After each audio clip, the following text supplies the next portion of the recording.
Oi, meu nome é Tatiana, sou professora aqui da Universidade Federal de Alagoas, na Faculdade de Nutrição, da área de saúde coletiva. Sou a mãe de Sofia desde 2010, desde 29 de junho de 2010. Também cuido de 2 animais que não considero meus filhos, mas são cuidados por mim. Da Duna, uma cachorrinha linda de 15 anos, uma senhorinha, e a Gata, cujo nome é Gata, que tem 6 anos. Isso. Olá, gente. Eu sou Jamile, sou professora da Faculdade de Nutrição aqui da UFAL e sou mãe da Amora, de 3 anos, uma menina encantadora que me enche de amor todos os dias. Oi, eu sou Juliana Célia, sou professora aqui da Faculdade de Nutrição, sou mãe da Camila e da Manuela, compartilho a maternidade com a Camila da minha gata Dalila. Olá, me chamo Semiramis de Andrade Souza Medeiros, sou servidora pública, exerço o cargo de secretária executiva dentro da Universidade Federal de Alagoas. Atualmente estou lotada na Secretaria-Geral da Faculdade de Nutrição. Sou mãe de 2 lindos e saudáveis jovens, né? O Pedro, que tem 12 anos, está na iminência de fazer 13, e Felipe, que tem 11. É isso. Olá, sou Ioná, sou graduanda de Nutrição da Universidade Federal de Alagoas e estou na doce espera da minha pequena Maria Ile.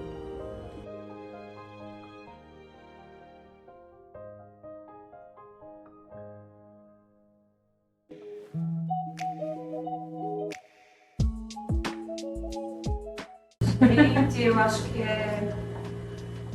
eu ia dizer uma loucura, mas eu acho que é uma loucura, não sendo uma loucura ruim, uma loucura boa, mas que a loucura no sentido de tirar a gente do eixo sempre. Eu acho que pra mim, né, eu acho que eu tô nessa fase. Para mim é uma dádiva, né? E que traz muitos desafios diários. Eu acho que é um compromisso para o resto da vida, né? Um laço que você só vai ter com os seus filhos, com mais ninguém. Pra mim depende da época que você faz essa pergunta. Se você fizesse essa pergunta quando eu estava grávida, eu tinha alguma coisa meio corroendo por dentro, né? Me sugando. Daí quando a criança é pequena, eu acho que eu pensaria como a Jamile. Quando a criança está virando adolescente, eu acho que é um castigo. Às vezes depende da fase. Para mim está sendo uma bênção, porque em 2021 eu engravidei e foi a gestação embrionária. Então ficou todo aquele emocional abalado, né? Eu não sabia se, ai meu Deus, será que eu vou conseguir engravidar de novo? Mas assim, também é uma entrega. Todo dia eu tenho que entregar um pouco de mim, porque eu tenho a faculdade e tenho as minhas responsabilidades.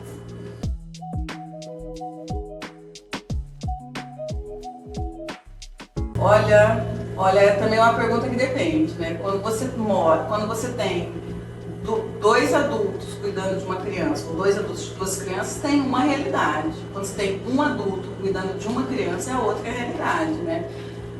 Como que a gente concilia, voltando à tua pergunta, você concilia muitas vezes deixando de fazer coisas exclusivas, as suas coisas e fazendo a da criança. Você concilia preparando o café da manhã da criança e não dando tempo de você tomar o seu café da manhã. Então, assim, muitas vezes você não existe, porque já só tem 24 horas. Desses 24, se você está dando, não tem como, pra mim, é uma linha muito pequenininha esse conciliar, porque você sempre está deixando de fazer alguma coisa pelo filho, ou por você, ou pelo trabalho. Então, para mim, a resposta nunca tá tudo do jeito que você queria. Sempre tem alguma coisa que não tá do jeito, e vai ser assim, pelo menos para mim.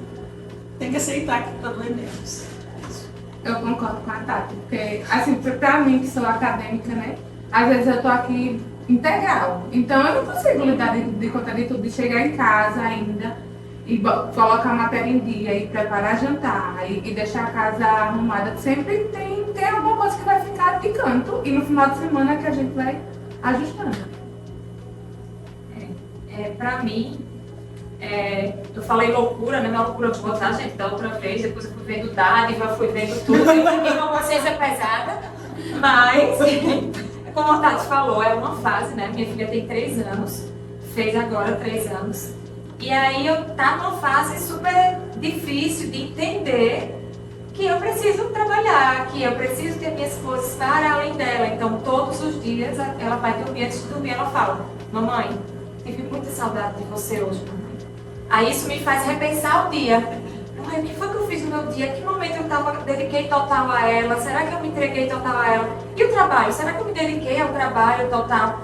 E aí eu vim nessa de explicar para ela a importância da mulher ter o seu lugar na sociedade. Eu não sei até que ponto ela está entendendo, né? Porque ela só tem 3 anos, mas eu acho que a gente tem que começar assim, tipo, por que ela naturaliza mais o pai trabalhando do que a mãe trabalhando? Né? Então, aí eu digo, do mesmo jeito que seu papai trabalha, filha, a mamãe precisa trabalhar, eu preciso me sentir bem trabalhando. E digo o porquê que a gente trabalha. A gente trabalha porque a gente tem isso para pagar, tem aquilo. E ela já começa a entender do jeitinho dela. E aí eu acho que eu estou nessa fase de tentar conciliar isso tudo assim. E aí cada vez mais ela vem, tem uns dias mais sensíveis, outros não, e aí isso faz com que o meu humor mude também. Mas é uma luta diária. Vai chegar a adolescência, você vai perceber que você vai ser totalmente descansado. Mas essa culpa vai diminuir. E depois aumenta, né? É porque, assim, não sei se você pretende ter outros filhos, né? Mas assim, no primeiro eu me sentia como você. Essa cobrança, minha filha sempre foi a mais velha, muito dengosa, né? A gente dá aquele dengo do primeiro filho. E a gente se sente péssima porque não dá conta. Aí quando vem o segundo, você continua não dando conta. De nada. E essa mesma situação, o marido só muda de endereço, né? O marido elas acostumam o pai para a rua e a gente ficar em casa. Como o trabalho da gente é assim, tem blocos que a gente está mais na UFAL, tem momentos que a gente está um pouquinho mais em casa. E eles, as minhas filhas, pelo menos, elas me veem mais durante o dia do que o meu marido, elas acham que a gente não está fazendo nada. A gente está aqui no computador e vem uma, vem outra, vem o gato, e você termina que se desconcentra. Aí tem hora que você se sente uma péssima mãe, tem hora que você acha que você faz o impossível, mas assim, é muito complicado conciliar, né? Eu acho que se a gente for ficar nessa de querer ser a Mulher Maravilha, a gente vai enlouquecer, né? Acho que a sociedade, ela não nos preparou para a maternidade atual. E os filhos, eles queriam a mãe 24 horas do lado deles, né? Mas a gente também tem que jogar para o mundo, senão eles não vão crescer. Eu achei muito bacana, assim, porque todas de alguma forma manifestaram essa inquietação, né, que é iniciar a maternidade e quando chega ali o final da licença maternidade, né, a gente fica ali permeando entre o céu e o inferno, porque a gente já não sabe se quer voltar a trabalhar, né, porque tem um ser que precisa exclusivamente de você. Você também está com suas emoções, né, à flor da pele, mas a gente tem que retomar. E quando retoma, a gente vê o quanto, né, a mulher é importante dentro, né, do lar, né, do âmbito familiar, dentro da sociedade e dentro do meio profissional. Né? É fácil? Não é fácil. Aí que os desafios começam mesmo. Mas é isso. Eu queria dar um exemplo que eu acho que vai encaixar para vocês. A Sofia tem 12 anos e 10 meses. Quando a Sofia... Eu me separei quando a Sofia tinha 2 anos. Quando a Sofia tinha 1 ano e 3 meses, eu ainda estava casada com o pai dela. E eu falei isso hoje na aula, eu sempre estudei saúde indígena. E eu fui chamada para trabalhar em Brasília, na Secretaria Especial de Saúde Indígena. E falei com o pai dela que queria, imagina, porque 10 anos estudando o negócio, cara, minha oportunidade de fazer acontecer. Não fiz isso, mas eu fui. Então eu peguei todo o que eu ia ganhar, vi o preço das passagens, que eu que bancava, e eu ia terça e voltava sexta. E perguntei pra ele como é que tava, né? Claro que não foi um apoio assim, mas eu resolvi ir. E foi um desastre por ele e pela sociedade. Como é que eu deixei a minha filha de 1 ano e 3 meses, de 1 ano e 4, 1 ano e 5, dias da semana e fui trabalhar em outros. Como que foi inconcebível? Isso não faz muito tempo, gente. Isso foi em 2011.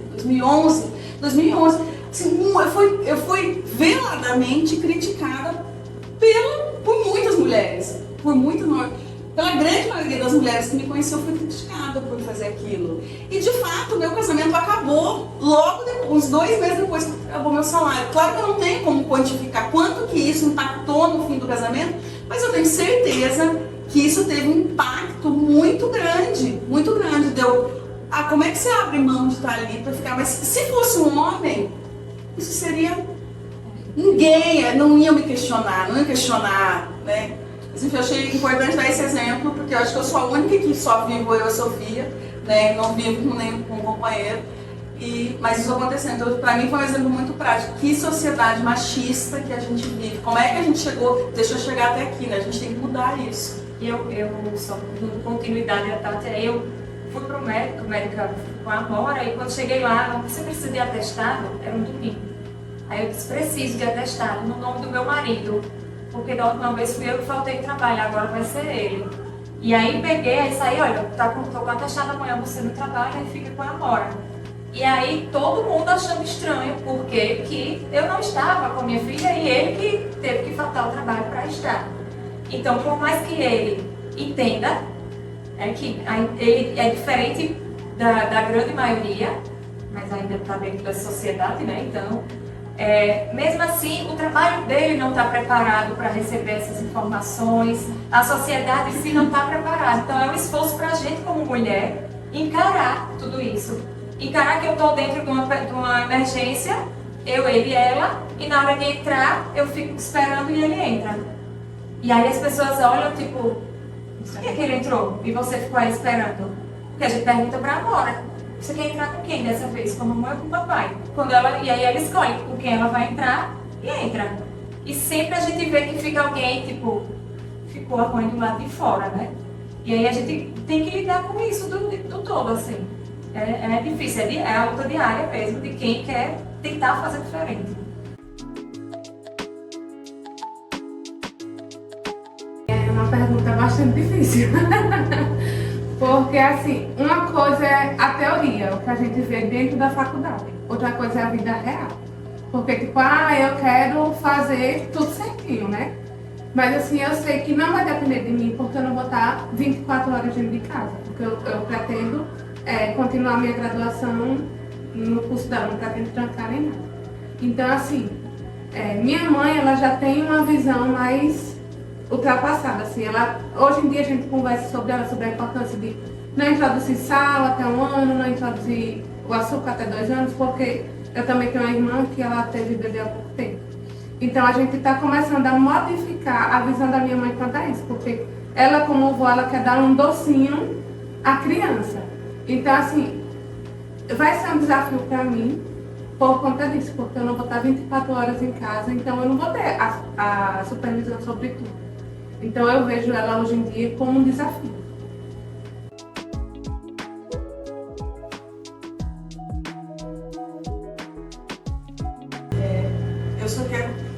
Eu vou responder voltando ao assunto da pergunta passada. Teve uma outra situação também que eu fui criticada quando a Sofia tinha, eu estou contando a minha vida, quando a Sofia tinha 7 meses, a gente mudou para um país muito frio e a gente saiu do Rio de Janeiro, morava lá em janeiro, né, aqui fervendo, e lá estava nevando. E daí eu dei aleitamento exclusivo por 6 total, e daí ela estava com 7, 8 meses, eu resolvi que eu ia parar de amamentar, porque estava dando muito trabalho, realmente estava dando trabalho, não estava legal para mim. Eu não estava bem em fazer a logística dela, muito pesado, eu estava terminando o doutorado, não estava legal. Novamente, quando eu falo isso que eu parei porque eu quis, isso também se vira uma crítica, né, de mulheres, né, para a gente pensar de novo sobre isso, né, por que eu não fiz isso? Não tenho decisão.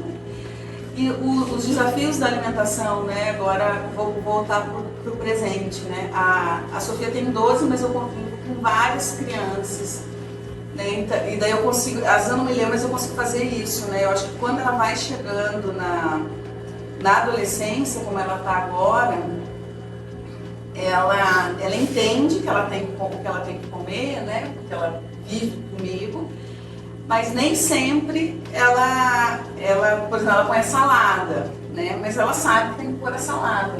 Mas no meu caso em específico, eu não sei como a Sofia consegue entender que ela está comendo muito doce e voltar a comer fruta. Ela foi passear na Páscoa, ela foi para casa do pai dela e quando ela voltou, eu ofereci um doce para ela. Ela falou, não quero, porque você a semana inteira comendo doce na casa do meu pai, eu quero comer uma fruta. Então, ao mesmo tempo que ela nega, né, que eu falo, põe a salada, ela não quer, não dá nem para insistir, né, porque senão você leva uma bronca, ela tem esse raciocínio que foi criado que eu tenho, que foi criado, né, ela sabe isso, né. Então isso eu acho que tem dois lados. Adolescente não come direito? Na maioria eles reclamam, mas a minha filha, ela tem isso, ela percebe, ela entende a alimentação dela. Não sei se isso é uma pra você, né? A Juliana tem adolescente também. Vou mandar a Camila passar uma semana com você.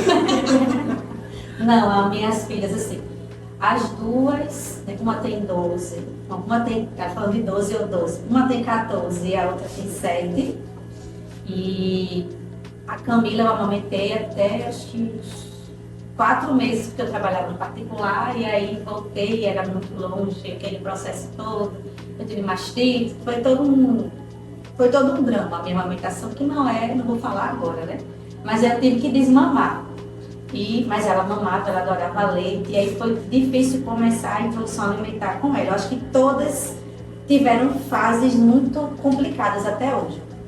E aí, lá em casa é muito complicado essa coisa da alimentação, porque parece que são filhas de tudo menos de nutricionista. A Camila hoje é aquela adolescente que ela não gosta, é tudo errado. E eu falo, a pele tá feia, compra um creme de queijo. Não, isso é comida, tá errada. Mas tem jeito, eu digo, isso é comida, falta isso, falta aquilo. Falando, mãe, e a mãe não come. E a Manuela não gostava de leite, tem essa coisa também. A Manuela não mamou, a Manuela não gostava de mamadeira. A alimentação dela foi muito, muito pior do que a Camila, porque a Camila, quando eu tirei o peito, ela tomava um leite. A Manuela não, nem copinho, nem... E aí a Manuela foi assim, né? A segunda já, os trancos e barrancos, mas tá bem, tá crescendo, tá lá. Mas a alimentação é muito difícil, ela tem seletividade alimentar. A gente vai conversando e ela vai crescendo, tem as coisas que a gente já conseguiu introduzir, mas não é fácil, né? Eu acho assim, para quem trabalha com nutrição materna e infantil, um grande desafio. Não é minha praia, todo mundo sabe. E lá em casa não é a praia mesmo. Gente, vou parar de reclamar da Sofia. Sofia é um anjo. Nunca tomou refrigerante, gosta. Não, mas as minhas assim, a Manu não toma refrigerante e a Camila demorou muito para tomar, muito mesmo. Isso aí foi legal, mas o resto, não vou nem falar, porque eu passo vergonha, né? Então, vamos pular para o próximo, né? Eu tenho 2 jovens, né? Um com 11, outro com 12, na iminência de fazer 13 agora em maio. Né? Amamentei ambos. A amamentação do primeiro foi difícil, os 15 primeiros dias foram penosos. Eu e meu esposo tivemos que recorrer muito ao banco de leite, né? Porque eu não tinha bico, ele não tinha uma pega, perdendo peso, eu com o peito petrificado, entendeu? Mas perseverando, né? Tanto eu como meu esposo perseverando e conseguimos, né? Graças a Deus, ele mamou até 9 meses, foi quando eu engravidei do segundo. Ai, que ótimo. Deve ser a minha mãe. Ela nem ficou assim estressada com isso. Foi uma viagem de descanso, viu? Da primeira maternidade, foi. E aí a recomendação na época, né, do obstetra e da pediatra era que interrompesse a mama, né? E aí pronto. Mas ele já tinha inserido, tadinho. Como eu tinha entrado na universidade, né? Eu sou técnica administrativa, entrei na universidade em 2010, já grávida, eu não tive direito às férias. E aí, com 5 meses e meio, eu precisei deixá-lo, né, na creche e já inserir a alimentação, mesmo com a mama, né? Com o peito cheio. precisei inserir alimentação, que foi uma bênção, né? O meu mais velho, assim, não tem problema. Ao contrário, eu acho que eu terminei introduzindo demais, sabe? E hoje a minha dificuldade com ele é de policiar, dele reduzir, dele comer menos, entendeu? Ele tem altura, né? Tem uma musculatura boa, então talvez não perceba, assim, a olho nu, que ele tem sobrepeso, tá entendendo? Mas me preocupa demais. Já o mais novo mamou até os 3 anos. Até a família criticava. Menino, tá chupetando, tirando sua roupa nos lugares e aquela coisa. Mas assim, pra gente, como mãe também, é aquela coisa. Ao contrário da Tati, que quis interromper porque viu que estava realmente, né, atrapalhando, eu não. Fiquei lá naquele tempo, naquela coisa e segui até os 3 anos, né, com essa amamentação. E a inserção também alimentar em Felipe foi tranquila, não tive problema. Agora, quando ele, depois da primeira infância, né, lá para os 4 aninhos, ele começou a seletividade, né, o meu mais novo. E aí já não queria isso, já não queria aquilo, enfim. E eu também, dentro de casa, não consegui, né, introduzir alimentos tão saudáveis por conta da rotina, por conta da logística, entendeu? Não consegui. Então eles não tiveram essa base, apesar de eu falar, de eu entender. Quando você não tem um exemplo, não tem como você, entendeu, levar isso, né? Então hoje eu bato muito na tecla, eles têm acesso muito fácil à informação, eles sabem o que pode, o que não pode, diminua o açúcar, diminua o sal, né? Você está vendo as questões familiares, diabetes, hipertensão, enfim. Mas é difícil, né? Agora na juventude é difícil. Fiz uma reflexão. Talvez é porque eu não tivesse marido. Eu mando, não, é verdade, eu mando, eu compro, eu faço tudo, eu não tenho que discutir com ninguém. Não compro, eu mando na minha geladeira, eu sempre mandei, eu nunca tive. Talvez seja isso também. Mas o marido compra tudo de errado, tá? Não, eu acho que talvez, não só tô falando marido, sabe assim, porque eu escolho, eu uso a minha técnica, a minha profissão para escolher. Então, eu não tenho que negociar com ninguém, eu não compro biscoito, eu não compro essas coisas. E até hoje eu começo a comprar agora porque ela gosta, mas eu acho que Pegando o gancho nessa me fez sua pensar fala, nisso. eu faço um reforço, porque meu esposo mesmo tem um hábito alimentar, pelo menos tinha, de comer muita proteína durante as refeições, sabe? Muita. É queijo, é ovo, é presunto, é carne, enfim. E isso os meninos cresceram vendo, né? A mesma coisa. Eu, gente, é uma coisa ou outra, uma coisa ou outra. Entendeu? Então, eu também não tive essa chance de dizer assim, vocês só vão comer isso, tá entendendo? Porque tinham mais pessoas. E lá em casa tem mais pessoas, não é só o meu esposo. Então, assim, hoje em dia, que eles estão grandes, que eu, né, já tenho um pouco mais de tempo, inclusive para mim, é mais difícil por conta da estrutura familiar, entendeu? O contexto familiar. Entendeu? Mas é isso, vamos seguindo.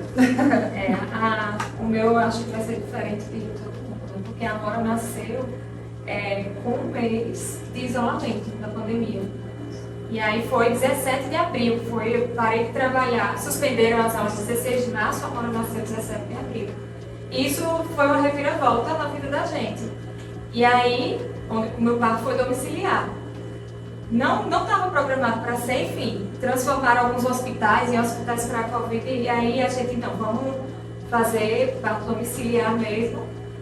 E aí quando a Nora nasceu, não cortam o cordão umbilical até parar a mamada. E aí é que é a prática da equipe mesmo, né, obstétrica. E aí fiquei com o depósito assim do lado, com a placenta do lado, e a Nora mamou por 2 horas seguidas. Então, eu fiz o meu relato de parto na primeira mamada da Nora, porque ela não parava, eu não tinha mais o que fazer, eu estava com os hormônios acelerados, e ela não parava de mamar. E aí eu já vi, a Nora vai ser uma comilona.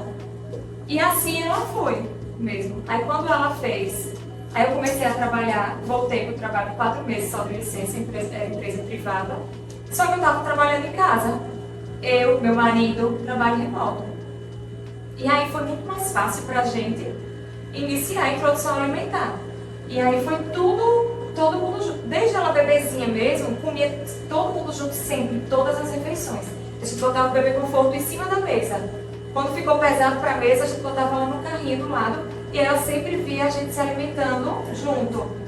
E aí, quando começou a introdução alimentar, nem surpreendeu a gente, porque ela comia de tudo ela comia. Ela se lambuzava com quiabo, que as bolinhas de quiabo ficavam espalhadas na boca dela. Era berinjela, era quiabo. Tinha uma hortinha lá também, um monte de berinjela, e ela fazia a festa. E assim foi, ela desenvolvendo mesmo, assim. E aí, com 1 ano e 8 meses, não estava mais amamentando. Estava assim, no momento que está fazendo mal para mim, eu não estava mais fazendo mal, fazendo bem para ela. E aí eu digo, não, vamos tirar. E aí, quando eu tirei da noite, que eu tirei primeiro, foi um sacrifício assim para tirar, foi um desafio. Eu fui pro outro quarto e meu marido ficou com ela todas as noites, por 20 dias, dando conta de ficar com ela. Depois eu voltei pro quarto e ela pedia e eu botava um monte de roupa para ela, não consegui nem puxar. E aí o do dia foi difícil também, né? Não foi tanto como o da noite, mas foi difícil, inclusive eu acho que foi mais difícil para mim do que para ela. E aí, assim foi esse processo. E a gente continuou, não botou leite logo, porque a gente disse, ela não vai precisar de leite agora come tudo. E aí a gente não botou, a gente fazia vitamina, fazia isso aqui, um monte de preparação sem colocar o leite, até que ela decidiu que gostava e a gente ofereceu, e aí ela começou a comer. E aí ela, lógico, como toda criança faz 2 anos, começa a mudar um pouco o paladar, foi restringindo algumas coisas, mas ela ainda come muito. E aí a gente tem que se preocupar no inverso, porque como ela come muito, tudo que é saudável, ela tem uma tendência a comer também o que não é saudável. E essas comidas que não são, essas comidas que são hiperpalatáveis, todo mundo vai gostar. E aí ela vai gostar ainda mais, porque ela gosta de comer. E aí a gente tem essa dificuldade, e eu me policio sempre para, tipo, não fazer com que ela ache que aquilo ali é um brinde, aquilo ali é porque muita gente faz como se fosse, olha, se você fizer isso, você ganha um chocolate, vai ser um ultraprocessado, vai ser um brinde, não, vai ser uma coisa ruim. E aí a gente tenta não causar isso assim. Algumas coisas ela já até percebe, ela diz, por exemplo, ela ganhou um chocolatinho de Páscoa da minha mãe, um chocolatinho pequenininho. E aí eu disse, filha, depois você vai comer, que você teve dor de barriga. Quando eu cheguei na casa do meu sogro, aí ela falou, vovô, olha, hoje não precisa você me dar doce, porque hoje eu já ganhei doce da minha outra forma. Então nem precisa, porque ele trabalha perto de uma fábrica que faz bolinho. E ele acha que o bolinho é saudável porque tem escrito que é de laranja. Aí ele leva pra ela, só que ela já entendeu que não é lá essas coisas, né? E aí a gente tenta, e é um desafio constante, assim. Aí ela estava com dor de barriga, a gente estava com suspeita de intolerância. Aí ela já falou para a mãe, quando ficou na casa da minha mãe, vovó, eu quero vitamina, mas olha, fale com minha mãe que ela sabe fazer uma vitamina sem leite, porque minha barriga pode doer. Então até melhorar, faça igual a ela já tem esse entendimento assim. Mas não é fácil, né? Ontem ela estava querendo dormir, sem querer dormir, e falou, mamãe, agora eu quero um doce. Não, minha filha, não vai ter doce. Aí ela chora, eu quero doce, era sono. Porque para ela o doce é uma coisa, que coisa maravilhosa que é o doce. Aí é essa relação que eu tento me policiar, como, já que eu sou nutricionista, não causar esse efeito contrário, né? Tipo, polícia fica muito no pé. Eu pensei muito isso. Eu acho que a Sofia tem esse comportamento porque a comida é um elemento da nossa. Eu nunca tenho foco na comida. Eu tenho exemplos de colegas tanto que policiar fizeram um efeito contrário. Então, eu sempre priorizei, você comprar chocolate, eu compro um bom chocolate, eu compro coisas boas para ela. Então ela come menos. Então não é proibido, o chocolate não é proibido. Então ela encara tudo isso com naturalidade. Né? Eu acho que isso também fez a diferença. É tudo muito natural, assim. Você pode comer um doce, mas sabe, não é um prêmio e não é proibido. É um alimento que tem qualidades, assim, eu acho que isso foi. E outra diferença, eu acho que é cozinhar também para as crianças, quando ele vê como eu cozinho muito, e também isso favorece eu ensinar a cozinhar. E ela, a Amora, esse do cozinhar também, porque quem cozinha na minha casa é meu marido. E aí a gente tem uma rotina, quando todo mundo acorda, ele já vai para a cozinha e eu vou ajeitar ela. E aí ela já, quando ela fala, mamãe, você cozinha tão pouquinho, né, mamãe? Eu disse, filha, porque eu faço outras coisas, então você não vai cozinhar. E aí a gente vai nessa, assim. E ela também já percebe que a gente ensinou a saciar ensinou não, tá tentando ensinar desde de sempre essa ansiedade. Filha, sua barriguinha ainda tá querendo? Aí ela para aí, sim, mamãe tá querendo. E às vezes ela, filha, a sua barriguinha realmente tá pedindo isso? Aí ela faz, oi, eu tô com fome. A barriga dela fala. E aí ela faz essa vozinha da barriga. E aí a gente fica tentando ensinar pra ela, porque quando ela, por exemplo, vai tomar sorvete, ela quer tomar muito rápido, antes que eu diga, tá bom. Aí eu digo, filha, você vai tomar o sorvete até onde você aguentar. Aí ela para logo. Mas se a gente ficar, tipo, monitorando, aí ela quer se desesperar e tomar toda uma vez. É uma luta com o mais velho, do mesmo jeito. Mesmo sendo tão, assim, né, com idades tão diferentes, é do mesmo jeito. Eu sinto um desespero nele, como se fosse uma necessidade de dopamina. O alimento virou para ele uma dopamina, entendeu? E é uma preocupação constante lá em casa.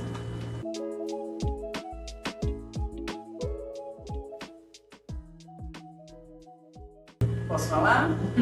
Deve. Eu nunca quis ser mãe.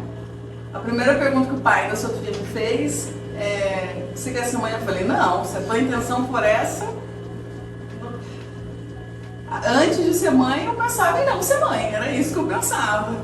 E depois que eu fui mãe, eu continuo pensando que eu sou feliz sendo mãe, mas também seria feliz não sendo mãe. Não é exclusivamente a Sofia que me faz feliz. Ela me faz muito feliz. E claro que eu a amo acima de tudo, né? É a coisa mais importante da minha vida. Mas eu tenho clareza que se eu não fosse a mãe da Sofia, que eu faria outras coisas também boas e seria diferente. Eu não consigo ser aquela que eu não sem julgamento nenhum, né? Que eu nasci para ser mãe. Eu acho que eu sou uma ótima mãe. Eu consigo me avaliar. Eu sou uma ótima mãe. Eu faço muitas coisas para minha filha. Acho que penso a minha vida é planejada pensando nela. Mas eu teria outra vida que também seria legal, assim. Não acho que me realizei sendo mãe, mas eu me realizaria com outras coisas, né? Não sei se consegui, mas é um pouco. E também nisso eu também sou um pouco criticada às vezes quando eu falo isso, porque parece que você espera sempre de uma mulher isso, né? Nossa, eu me realizei sendo mãe, não sei o que seria de mim. Eu sei o que seria de mim sem ser mãe. Seria uma outra tática, uma outra vivência, um outro trabalho, morando num outro lugar, seria isso, né? E não acho que eu sou menos mãe, que eu amo menos, porque eu penso nisso. Pronto, falei.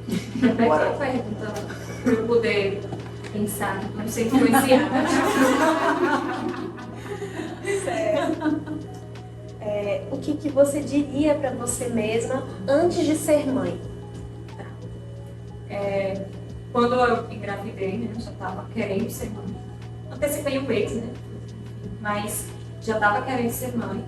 Mas eu acho que hoje o que eu diria é: se prepare, porque você vai conhecer uma outra Jamile, porque a realidade é essa. É outra pessoa, desde a gestação. E aí eu tive, durante a gestação, todo mundo, ai que maravilha, ele tá grávida. Minha gestação não foi, em nenhum momento ela foi boa. Em nenhum momento. E aí todo mundo diz, ai, felicidade. Eu tive tristeza a gestação inteira. E a tristeza não era explicada por situações, era uma tristeza por hormônio desregulado e que trazia tristeza. Então era tipo, por que eu tô triste se eu quero ser mãe? Era isso assim. E aí, isso tudo, ninguém disse pra mim que podia acontecer. Né? Quando eu queria engravidar, todo mundo só fala o que é bom, todo mundo só posta o que é bom, todo mundo só diz tudo que é bom. E aí eu me via tipo, eita, meu marido tá demorando tanto a chegar em casa. E aí me via na infância me preocupando porque meu pai demorava. E aquela sensação era porque eu não queria que minha filha tivesse o que eu tinha. E aí a gente percebe que a gente não é mais sozinha. Tipo, eu sou eu com amor agora. E aí as minhas decisões, ela não é mais minha. É minha e dela também. E aí isso veio desde a gestação. Eu acho que, e aí me preparei muito na gestação, porque quando isso começou a aparecer, eu peguei vários livros para ler. vários livros sobre, não é aqueles livros lindos de maternidade, não, é um livro real mesmo, tipo, o que pode acontecer, e livros como criar um filho Laura nessa sociedade. Laura Li, Laura. eu li, e as sombras, né, que o que eu mais tive foi sombra, que é realmente que ela fala, as suas sombras é simplesmente a gente que começa a se enxergar. E aí, as pessoas não falam essas coisas, não falam que, por exemplo, no aleitamento materno é lindo, coisa mais linda é você ficar amamentando, sua filha ficar fazendo carinho, olhando pra você, encarando. Mas se você quiser se levantar, você não pode, porque ela tá mamando por 2 horas, porque ela tá mamando por 1 hora, e você vai se sentir presa. Ninguém diz essa parte. E aí isso vai pra vida toda. Não é só pra agora, eu queria tanto sair pra tal canto, pra eu sair agora, eu vou ter que pedir permissão à minha mãe. Porque se ela quiser ficar com a Amora e puder, aí eu vou ter que pedir permissão à minha mãe e à minha sogra, que vai depender. Então, a gente não está mais sozinha, a gente está o tempo todo tomando decisões que não são mais só nossas. E eu acho assim que a gente precisa se preparar muito. Eu não tive problema com aleitamento, não tive problema. Imagina se eu tivesse. Porque passei por essas fases assim muito boas. Mas isso vem e a gente tem que entender que a maternidade, ela não é a beleza como as pessoas falam, ela é desafiante. A gente não se prepara para a maternidade. Eu tive depressão na maternidade. Eu era apaixonadíssima pelo Marcelo. Quando eu engravidei, eu quis engravidar mais do que tudo. Foi minha única paixão da minha vida, o pai da Sofia. Estava muito apaixonada por ele e fiquei muito feliz. E não estava bem. E eu tive depressão, só que a gente nem sabia que podia existir depressão. E como que eu descobri? Ele foi desabafar com um amigo que era psiquiatra. E começou a montar. E daí eu tomei remédio uns 3 meses no meio, que podia tomar remédio. E era depressão. E a depressão eu fiz terapia. Não tinha a ver com que eu não quisesse ser mãe lá atrás. Porque naquele momento era o que eu mais queria, porque eu era super apaixonada por ele. E tive depressão. E ficou difícil, porque primeiro que eu não entendia que eu podia ter depressão. E como mulher tem depressão pós-parto. Não tem depressão na gravidez. Eu nunca tinha ouvido falar daquilo. E ninguém que convivia comigo tinha ouvido falar, né? E daí foi, eu acho que a gente não tem isso. Parece que só porque eu sou mulher eu vou saber ser grávida, eu vou saber me amamentar, vou saber. Não vou saber. A gente não sabe. Não é. A gente tem que ver que não é. Tem coisas. E aí a Tati falou isso, ainda veio outra coisa também. Você falou do marido. Eu enjoei o meu marido, mas eu enjoei muito. Eu enjoei muito. Ele ligava pra mim e dizia, tô chegando, dá vontade de vomitar. Era enjoo, não era enjoo de outra forma, era enjoo de vinha ânsia de vômito. E eu ficava, meu Deus, aí no começo eu disse, não vou dizer a ele. Mas aí eu não ia conseguir conviver com ele. Enfim, pra resolver isso, ele ficou tomando banho com sabão de coco. Foi até meus enjoos passarem. Eu acho que com 4 meses eu já não tinha mais esse enjoo, mas a gente foi identificando tudo. Cozinhando pra ela enjoou. Ele cozinhava, eu não aguentava, tipo, ele cozinhava, porque ele se esforçava tanto, e aí quando eu chegava na mesa pra comer, eu ficava, eu preciso comer o que ele fez. Eu preciso comer. Eu não comia, porque eu estava enjoada. Além de enjoar dele, eu enjoei da comida, enjoava por tudo. E aí tem que ter um parceiro compreensivo pra entender tudo, até tomar banho de sabão de coco, né? E era sem desodorante. Ele tinha que botar só quando saísse, porque comigo ele não podia usar. Então é entender que tudo isso pode acontecer. Eu acho que eu peguei tudo que podia, assim. Pegando o gancho na fala da Jamília, eu acho que eu diria pra mim, tipo assim, você tem que ser forte e corajosa, porque a gente nunca espera que na sua gestação você vai enfrentar um tanto de desafios. E eu comecei a enjoar e meu Deus, eu nunca tive um enjoo na minha vida, eu nunca tive uma azia. Chega o primeiro trimestre, é insuportável, porque você não pode sentir cheiro de nada, que você sente vontade de vomitar. Aí eu queria preparar um café para o meu esposo, mas não conseguia, porque o cheiro de café me dava ânsia demais. Então quando chegava a noite, eu dizia, meu Deus, eu vou ter que fazer um café. Já começava uma luta na minha mente. Aí o segundo trimestre ameniza, aí chega o terceiro trimestre, é uma guerra de hormônio. É um tanto de dor que às vezes você diz, meu Deus, eu só quero que o dia termine, eu só quero que a gestação termine, que é para poder se livrar. Então assim, é um processo que, para quem quis viver, eu quis viver, já me quis viver, assim, precisa de determinação, porque ali é você por você. É você que enfrenta suas dores nas costas. É você para lidar com a privação do sono, porque muitas vezes você não consegue dormir, você tem que estar se levantando para ir ao banheiro. Então, assim, é uma fase que exige muito de você. É uma fase que eu não tenho como contar com meu marido. Tipo, a dor nas costas, a ida ao banheiro, ele não tem como resolver por mim. E no outro dia eu tenho que estar de pé e viver o novo dia. Eu acho que a gente é maduro demais quando engravida para responder uma pergunta dessa. Né? Eu acho que, nossa senhora, quando eu concordo muito com o que a Tati falou. Né? Eu acho que seria outra Juliana. Né? Eu não sei o que eu diria para mim, porque na época, quando eu tinha 18 anos, nossa, casar, engravidar, a gente tem aquela cabeça super diferente. Eu quero estudar, eu quero trabalhar, eu quero ter meu apartamento, tudo que a minha filha pensa hoje com 14, eu queria ter com 18 anos, né? Aí você vai, chega todo aquele processo, você arruma alguém, se apaixona, não sei o quê. Quando você chega você casa, que você nem esperava casar. Aí você casa, né, quando eu digo para minhas alunas, aí vem bate aquela vontade hormonal de ser mãe. Eu acho que é tudo hormonal. Eu quero engravidar. E começa a ver o povo na rua, ai que bonitinho, que bonitinho, que bonitinho. Você não está preparada? Eu engravidei eu já tinha 28 anos, mas eu não estava preparada, gente. Acho que a gente nunca vai estar preparada. Nunca. Eu digo na terceira. Nunca. A gente nunca vai estar preparada.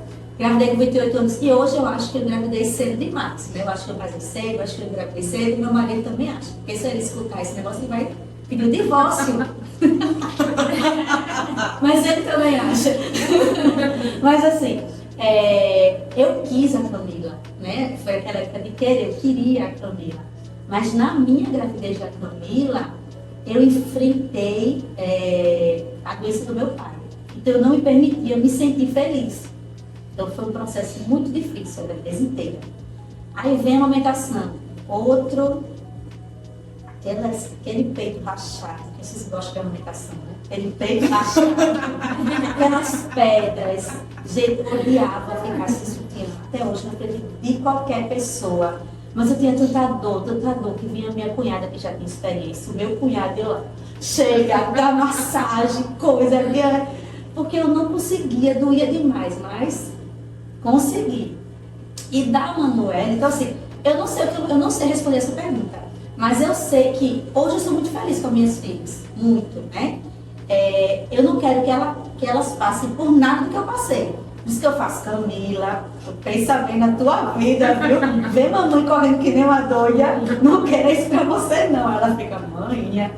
Mas a Manu foi aquele processo que eu já tinha uma e todo mundo ficava, vai ter outro, tem que ter outro, não sei o quê. E você fica, né? Eu tenho, não tenho, já ia fazer 35, não tenho. Aí nesse tempo não tenho, vamos liberar. Falei, tomar remédio. Vem, não veio, vou querer mais não, ela veio. E como foi um processo muito, eu tinha acabado de fazer o doutorado, eu tinha acabado de entrar na UFAL, como efetiva, porque eu já era substituta, eu não estava mentalmente pronta, tinha muita coisa na minha mente. E aí eu tive depressão também. Durante? Não, eu não sei se eu tive durante. As meninas todas me mandavam que eu fazia, chegava na aula e dizia assim, nasce logo, não aguentava mais aquela barriga com 7, 8 meses. Ai, meu Deus, eu queria que nascesse, eu não aguento mais, eu me arrastava, não falo. Mas eu não sabia que eu tinha tido depressão, não sei se foi durante, pós-parto eu tive, né, de certeza. Eu vim descobrir depois de algum tempo que eu não estava bem, já era por vários meses. Aí eu fui no médico e ele disse, você teve depressão pós-parto, né? Quando ela nasceu foi muito difícil. Muito difícil. Eu acho que uma das coisas assim, dela não ter mamado, né, foi porque eu não consegui, não estava pronta. Então, Ela sentiu, né? Ela sentiu. Eu vim curtir a Manuela quando ela tinha 3 meses. Aí nesse ponto foi instintivo o cuidado. Ele sai esse instinto, mas no cuidado, o instintivo do nascimento até o 3º mês era instinto. Eu não aceitava. Aí com 3 meses, a gente conseguiu se conhecer, né? Hoje ela é minha paixão, mas foi muito complicado. E as pessoas não... Tipo, eu tive também, né? Depressão na gestação. E aí, eu não aceitava. Quando a obstetra falou, você precisa tomar remédio. Não vou tomar, eu vou tratar de outras formas. Eu botei isso na cabeça. E aí, depois, acho que o ano passado, eu fui para uma médica e tal, e ela, você vai querer engravidar novamente? Eu disse, não. Por quê? Eu não quero ter a gestação que eu tive. Então, eu decidi que eu não vou engravidar. Aí ela disse, não, se você quiser, você pode engravidar, porque existem medicamentos para você não ter uma gestação como você teve. Mas isso não me convenceu não, tá? Não tô nessa fase não, apesar da cobrança de todo mundo. Mas não vá não, na cobrança é muito ruim. Meu processo foi assim, eu não recomendo. A cobrança E aí dizem, mas o segundo filho ajuda muito, fica mais leve. Aí eu tenho uma amiga que tem 2 filhos e vive em pé de guerra. Eu digo, tá vendo? Piorou. Aí vai que é assim, em vez de ser unidos, piora tudo. Não, deixa isso pra lá, deixa depois lá. Botar um ser humano no mundo é muita responsa também, né? Botar um ser humano no mundo pra fazer companhia. Então, já pensou? A responsabilidade do mais novo. né? Já nasce responsável por É, mais cuidar novo. pelo pulmão. Exatamente, verdade. Então, o que é que eu posso dizer? Eu vim de um contexto familiar, né, onde meus pais trabalhavam muito, né, foram 3 filhos, eu sou a caçula, e minha mãe trabalhava os 3 horários, né, e era servidora pública, também sempre incentivou lá em casa, né, eu e meus irmãos a estudar e seguir esse caminho do serviço público. Eu conheci muito jovem o meu esposo, eu tinha 14, ele tinha 16, e nós construímos a nossa relação. Hoje nós temos 26 anos juntos, né? Então, assim, na verdade não foi nem, eu queria, né, ser mãe. Não, foi uma construção, né? Foi uma construção. Nos apaixonamos, né? E aí, graças a Deus, tivemos a orientação de minha mãe, né? Porque chegou um determinado momento que, obviamente, o sexo veio, né? E aí também ela conseguiu orientar a gente para que a gente não antecipasse, né, a maternidade, né, para que a gente estudasse, concluísse os estudos, né, e cada um seguisse o seu caminho profissional. E assim aconteceu, né? Nós nos casamos, ainda passamos 2 anos juntos, assim, 2 anos juntos não, passamos 2 anos sem filhos, e aí foi quando veio o desejo, acho que talvez hormonal, de ter, né, um filho. E Pedro veio com todo o amor do mundo. E o segundo é isso que eu normalmente falo, né? Eu super recomendo. Se eu pudesse, meu esposo hoje é vasectomizado. Se eu pudesse voltar atrás, não teria permitido. Eu teria ainda mais um filho.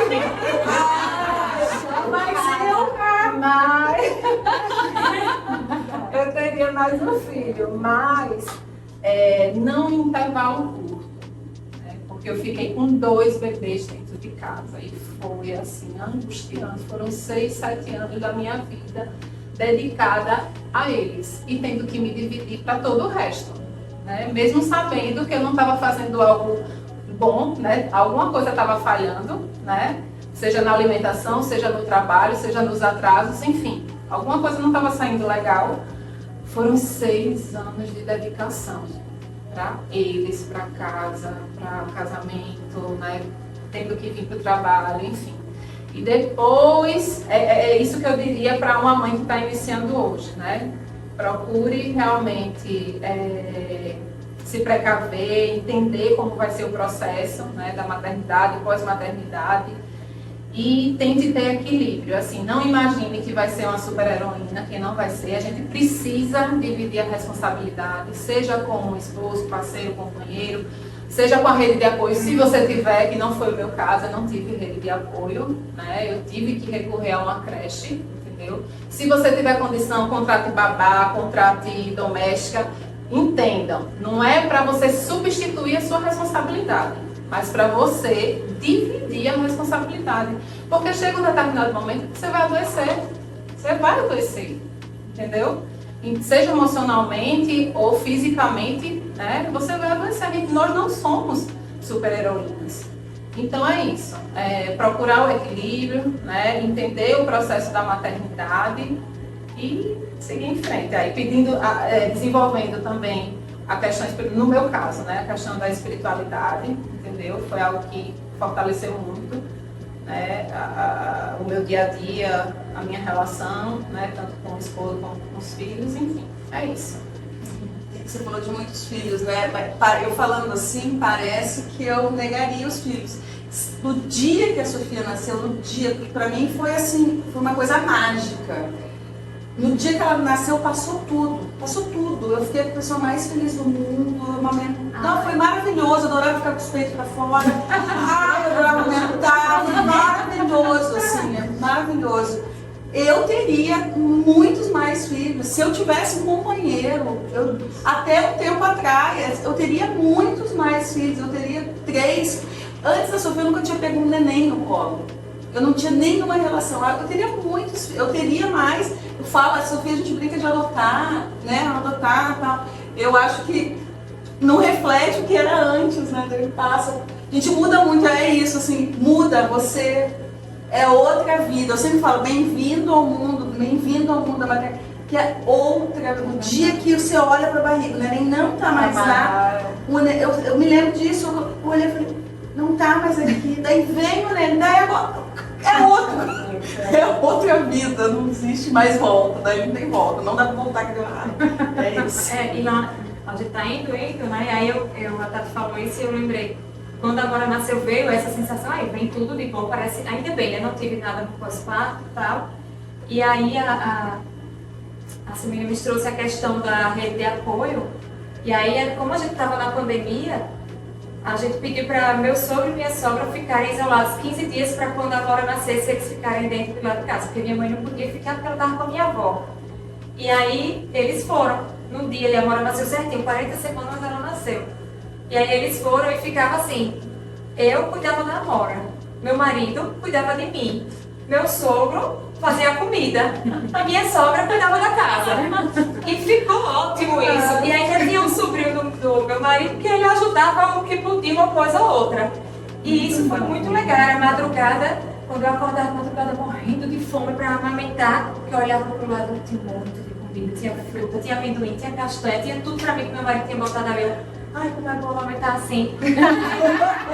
E aí foi tão bom que aí quando a Amora estava fez 2 meses, eu ainda fiquei amamentando outra criança, tipo, doando.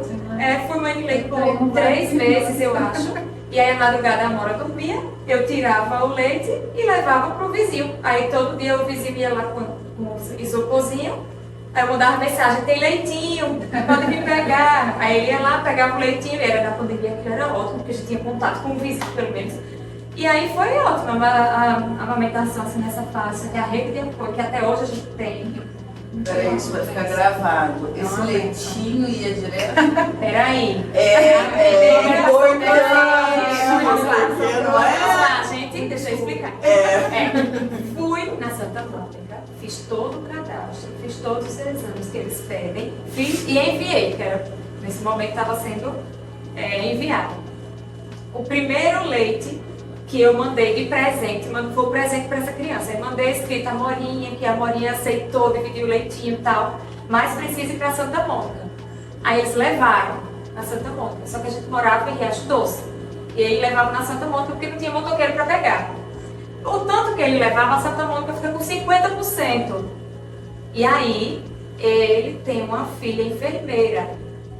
E aí, ela ensinou a ele, se prontificou a ficar mostrando como era para fazer a pasteurização desse leite.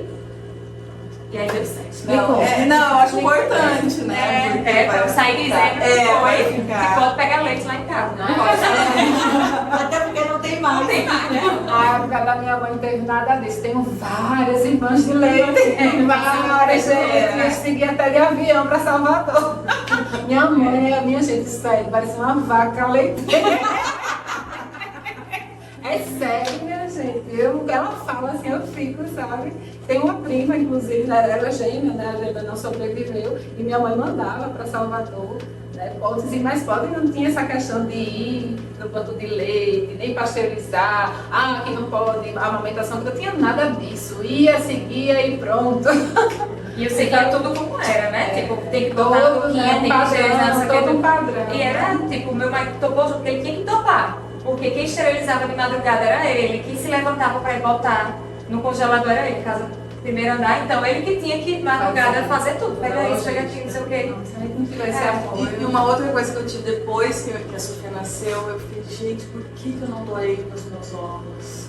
Depois, olha só que loucura, né? A Sofia nasceu, cara, por que eu não doei os meus óvulos? Porque tem tantas mulheres que precisam, né? Mas isso eu tive ali, acho que foi naquele dia, né? Nossa, depois eu tinha 36, meus óvulos já não ser bons. Mas assim, é uma coisa que, sei lá, de onde que eu tirei, eu acho que eu nunca tinha, sabia que podia doar.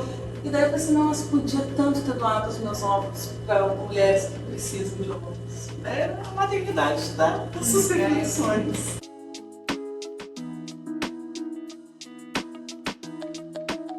Eu acho que amor.